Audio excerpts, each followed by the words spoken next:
Olá, tudo bem? Tudo em ordem? Vamos continuando aqui a nossa leitura, A República de Platão, cujo livro está na base da filosofia ocidental, e que nos ajuda a situar um pouquinho mais a filosofia moderna. Tá? Eu digo filosofia ocidental e filosofia moderna também, porque eu reconheço também que se faz filosofia há muitos anos, talvez até antes dele, Platão,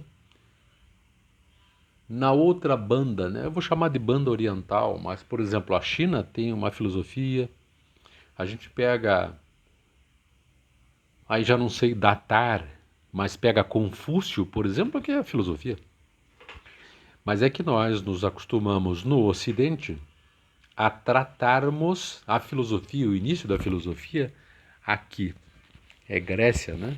Então, como a gente trabalha isto, também trago aqui para a gente fazer essa análise. Fiz essa breve introdução para dizer que estou lendo este livro de Platão, que gosto muito, A República, e vou entrecortando com análises que vão surgindo, que vão se repetindo de leitura para leitura. Acho eu que esses entrecortes que eu vou fazendo podem ajudar a nossa leitura, acredito que com certeza. Show? Então fique comigo, vamos continuar lendo. Você sabe, eu estou lendo do mesmo jeito que está no livro, porque ele é dividido, claro, em livros, já foi o livro 1, livro 2, mas em números. Por exemplo, agora vou começar o 388AE. E aí a gente vai tentando organizar a leitura, espero que esteja muito boa para você. Estamos discutindo aqui o que seria melhor para um Estado, se seria melhor ser governado por pessoas que nós mesmos capacitamos. E nesta capacitação, a ideia aqui é discutir, e aqui a discussão é essa mesma, como é que nós prepararíamos os nossos governantes? E ele toca em pontos importantes aqui. Às vezes a gente tem a ideia de que essa filosofia é uma filosofia muito genérica, mas nós precisamos também pensar que isto aqui é fruto de uma época, né? É assim que, que está na base dessa filosofia ocidental. Pronto, expliquei, agora vamos lá. 388AE. Teremos, sim, afirmou. Então, pediremos novamente a Homero e aos outros poetas que não apresentem Aquiles, que era filho de uma deusa, ou então a pôr-se em pé, agitado, para vaguear ao longo da paia do pélago estéreo, nem, tudo entre aspas, né, nem a erguer com as mãos ambas o pó calcinado e a espalhá-lo pela cabeça, nem a chorar e a lamentar-se tantas vezes em tais termos como ele o imaginou, nem tampouco Príamo, próximo dos deuses pelo nascimento, a fazer súplicas e, agora vem uma citação da Ilíada, a rolar-se na imundície e a chamar cada um dos guerreiros pelo seu nome.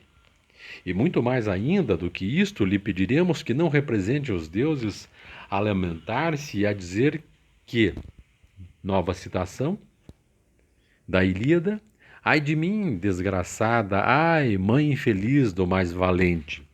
Então ele vai intercalando com versos tirados, no caso aqui agora, da Ilíada.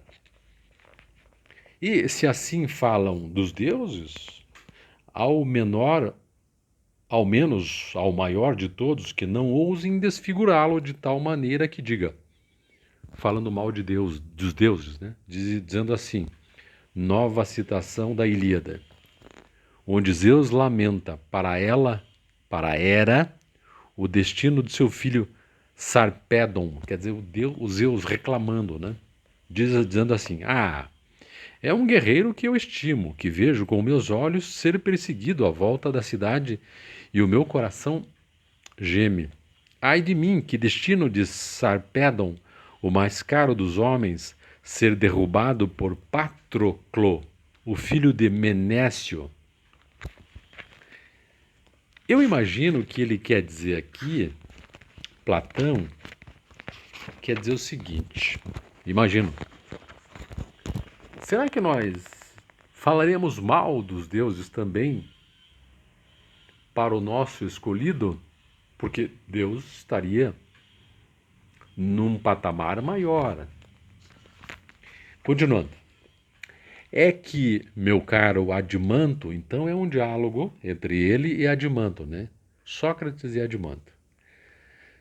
É que, meu caro Adimanto, se os nossos jovens levassem a sério tais palavras e não troçassem delas como indignas dos seres a quem se referem, dificilmente algum deles, sendo homem apenas, se julgaria indigno de proceder assim e se censuraria e se lhe acontecesse a ele também dizer ou fazer alguma coisa neste gênero. Mas muitos deles, por qualquer pequeno sofrimento, entoariam sem vergonha nem energia queixas e lamentos. É uma grande verdade o que dizes, confirmou ele. Mas isso não deve ser assim, como acaba de nos demonstrar a argumentação. E temos de acreditar nela até que alguém nos convença de que há outra melhor. Não deve ser, portanto. Mas, na verdade, também não devem ser amigos de rir, porquanto, quase sempre que alguém se entrega a um riso violento, tal fato causa-lhe uma mudança também violenta. Mexe com as emoções, né? Assim me parece, respondeu, né, o Admanto respondendo. Por conseguinte, não é admissível que se representem homens dignos de consideração sob a ação do riso, e muito pior ainda, se tratar de deuses. Isto é, esse tratamento muito humano dado a deuses, né, nessa investigação, será que nós apresentaremos isso para os futuros governantes? Que a gente quer instruí-los, nós queremos instruí-los a serem melhores. E a gente só pode ensinar a eles o que há de bom. Uma outra coisa interessante, eu lembro quando eu era criança, havia um dizer popular e a minha mãe repetia que muito riso, pouco siso. Tá vendo? Tá aqui isso também. 389AE. Pior, seguramente, replicou ele, o Admanto. Portanto, não admitiremos aquelas palavras de Homero acerca dos deuses. E agora ele vai citar a Ilíada, numa cena em que se passa no Olimpo, onde Éfestos, que é coxo, né, que tem problema, deseja servir néctar aos outros deuses. Vamos ver? Diz assim. Um riso inextinguível se ergueu entre os deuses bem-aventurados ao verem Éfestos afadigar-se pelo palácio afora. É que Éfesos, como coxo, é como. O coxo é aquela pessoa que tem problema na perna, acredito, né? Ele vai andar de um jeito que os deuses aqui, estou fazendo uma interpretação, podem rir dele. E isso não é atitude de deuses. Né? E aqui, voltando para o diálogo de Admanto e Sócrates. Isso não pode admitir-se, segundo a tua argumentação, que eles estão fazendo uma nivelação por cima. Se queres pô-la à minha conta, redarguiu ele, não pode, de fato, aprovar-se. Mas é que, realmente, deve ter-se em alto apreço a verdade. E a verdade é o que é, é.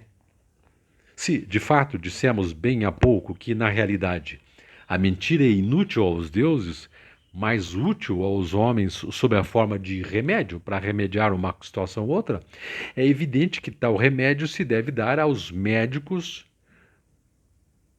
mas os particulares não devem tocar-lhe. Quer dizer, quem tem que receitar este remédio, chamado mentira, se é remédio, não pode ser os particulares. Ele está falando, se é remédio, isso tem que ser receitado por médico. É evidente, respondeu. Claro que médico aqui talvez num outro sentido, né? Portanto, se a alguém compete mentir, é aos chefes da cidade, por causa dos inimigos e dos cidadãos, para benefício da cidade. Todas as restantes pessoas não devem provar deste recurso. Mas, se um particular mentir a tais chefes, diremos que isto é um erro da mesma espécie, mas maior ainda do que se um doente não dissesse a verdade ao médico, ou um aluno não revelasse ao mestre de ginástica os seus sofrimentos físicos, ou um marinheiro não referisse a verdade ao piloto sobre o navio e à tripulação quanto à sua situação e a dos seus companheiros de viagem. Então, bastante interessante isto aqui. Deixa eu só agilizar outra coisa e voltar aqui. É bem verdade, confirmou ele. Logo, se apanhar alguém a mentir na cidade, e aqui agora ele vai trazer um trecho da Odisseia, daqueles que são artífices, o adivinho, ou médico que cura os males, ou construtor de lanças, tudo isso, Ilíada e Odisseia, castigá-lo-á a título de que introduz costumes capazes de derrubar e deitar a perder uma cidade, tal como se fosse um navio, se na verdade as palavras deles se seguirem as obras. Como assim? Então a temperança não será necessária aos nossos jovens? Estou tentando captar aqui a ideia no sentido de que você tem que mostrar para o jovem a mentira. Aqui, né? Em especial porque eles estão preparando jovens para serem governantes. Mostrar para ele a mentira e dizer para ele: isto aqui é uma mentira, isto aqui é utilizado. Ele volta a dizer: para a grande massa, os pontos cardeais da temperança não são obedecer aos chefes e ser senhor de si relativamente aos prazeres da bebida, de Afrodite e da comida? Parece-me bem que sim.